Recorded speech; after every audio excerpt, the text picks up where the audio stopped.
bronze weapons were a lot sharper. They were sturdy yet supple, keen-edged but hard to break.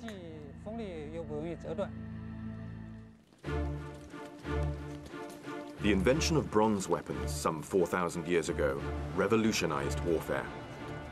Traditional weapons such as swords became stronger and sharper, but more importantly, new weapons were developed. Around the 5th century BC began what is known as the Warring States period.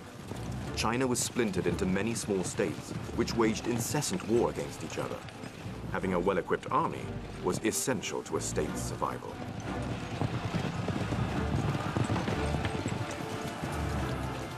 As in ancient Egypt of the same period, chariot warfare was the order of the day. Long-shafted weapons called pole arms were the foot soldiers' best defense against chariots and mounted troops. Pole arms could be used to unhorse cavalry and take down chariots. While Chinese spears were much like the European pikes used thousands of years later, the bronze-headed ge was a uniquely Chinese weapon. When Chinese history entered the Bronze Age, the standard weapon was the ge. During the Eastern Chao period, the army's standard issue weapon, much like today's rifle, was initially the ge, which then developed into the Chinese habit. The ge was a distinctive ancient Chinese polearm. It had a right-angled blade affixed atop a bamboo or wooden pole. The upper horizontal blade of this ge is about 20 centimeters in length, and the lower vertical one was about 15 centimeters.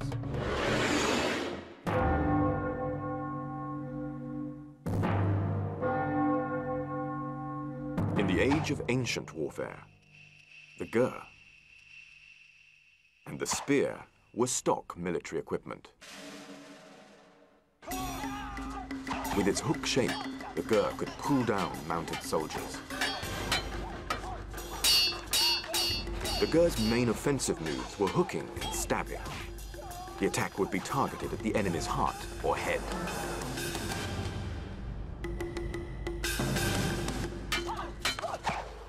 The sickle-like blade was used to hook and slash the enemy's vital parts.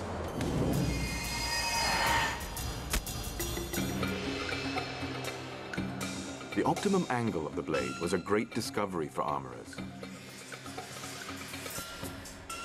According to an ancient Chinese text,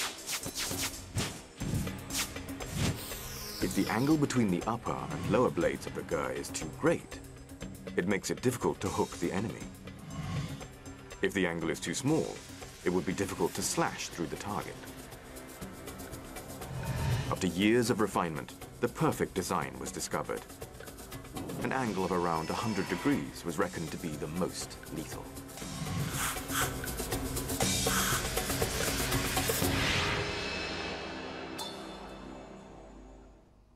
Having spent almost half a century on the study of Chinese archaeology, Professor Yang Hong thinks there's an even better example of ancient ingenuity.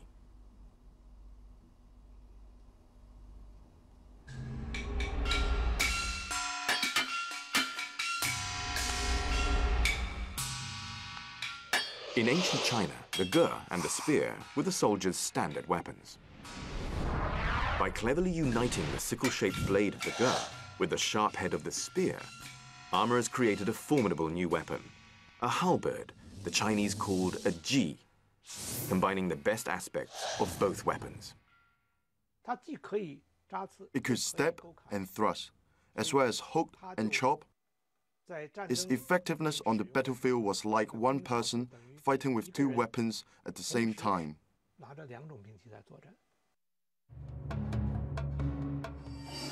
The ancient ji had one or more sickle-shaped blades for hooking and chopping, as well as a spearhead for thrusting.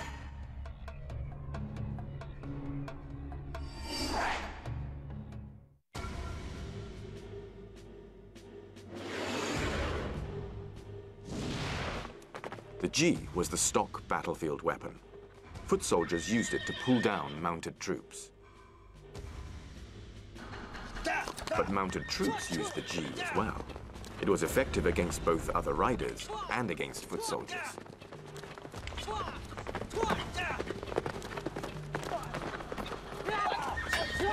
The multi-purpose ji quickly became the soldier's favorite weapon. With increased horizontal cutting edges, there were more opportunities to hook, cut, and slash one's opponent.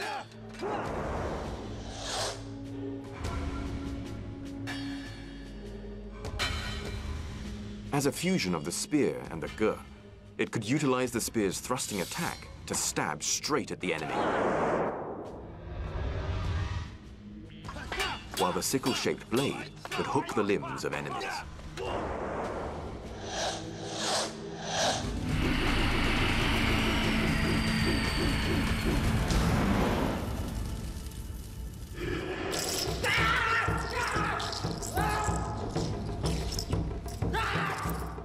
The staff, and its pointed version, the spear, is the most basic kung fu weapon.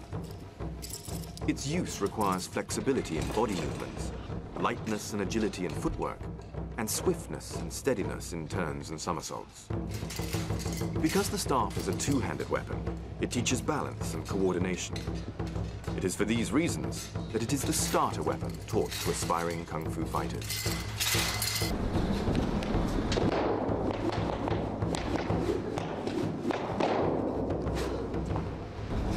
Long weapons are any weapons that are as tall or taller than the person wielding them. There is no set length for a long weapon. In fact, there is a saying in the kung fu world that 1 inch longer is 1 inch stronger.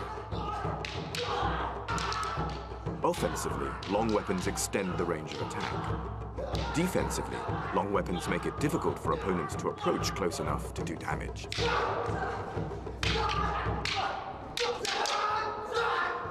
Polearms, such as spears and halberds, are the military versions of long weapons. But even the civilian versions could cause some serious damage.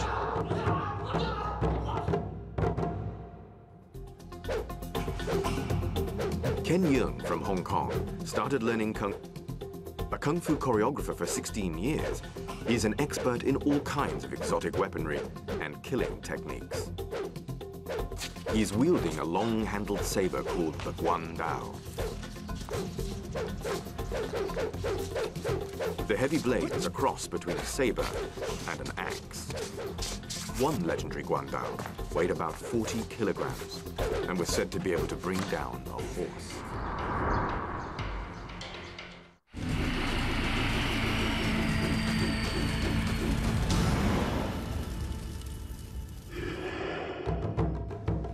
Whips are called soft weapons in Chinese, but they are anything but soft. Chinese whips are made of metal links, not leather. They have a solid weight at the end that can break bones and fracture skulls. In battle, soft weapons like whips were often used as secondary weapons. They came in handy when the main weapon, like the sword or spear, was lost. Because they bend, soft weapons could be easily hidden. In the hands of an expert, they make for a dazzling show of skill and coordination. The 9-sectioned whip is made from metal chain links that give it flexibility, while the sharp metal weight at the end packs a fearsome punch.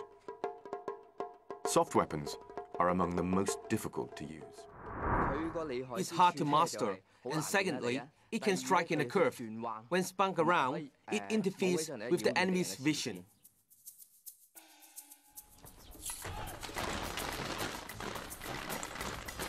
The whip was a favorite assassin's weapon off the battlefield.